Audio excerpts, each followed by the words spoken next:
Hello, I'm Loretta Moore, and I will be sharing a piece that I wrote a long time ago. Since it's a snowy, snowy time all over the country, I thought it's a good piece to share, and it's called The Lord Sent Help. I sat in the passenger seat, shaking from fear, feeling that a snow laden highway might spell the end for our young family. We found ourselves on a highway overburdened with more than a foot of snow steadily falling at an incredible rate. At this point, my husband Huey struggled to drive, and with the windshield heavily layered in snow, he couldn't see.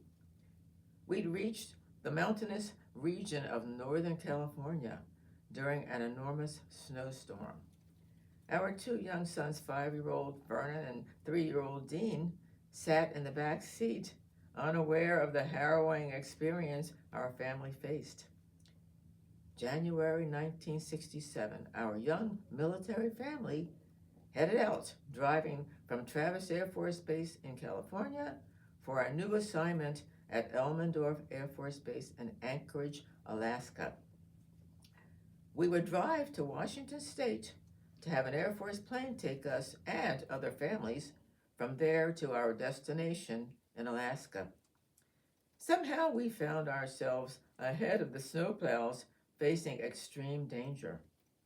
My husband eventually lost the battle against the snow and couldn't go further. We were stuck on the highway, the snowy highway.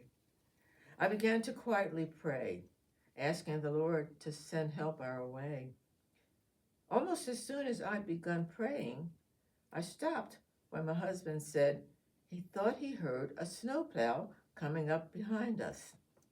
Sure enough, it was a snowplow, and the man driving it pulled up beside us and told us he'd take us into a nearby village to find shelter overnight until the next day when the storm had ended and conditions were better for travel.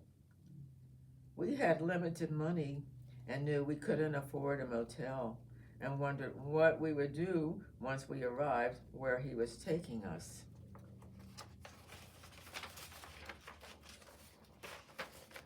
As it turns out, we had no reason for concern, for the kind snowplow driver carried us to a house where an elderly woman welcomed us at the door, and kindness abound. She immediately provided us with a warm meal and accommodations for the night. The next morning, she greeted us with a marvelous breakfast. Before we left, the kind lady prayed with us for traveling mercies.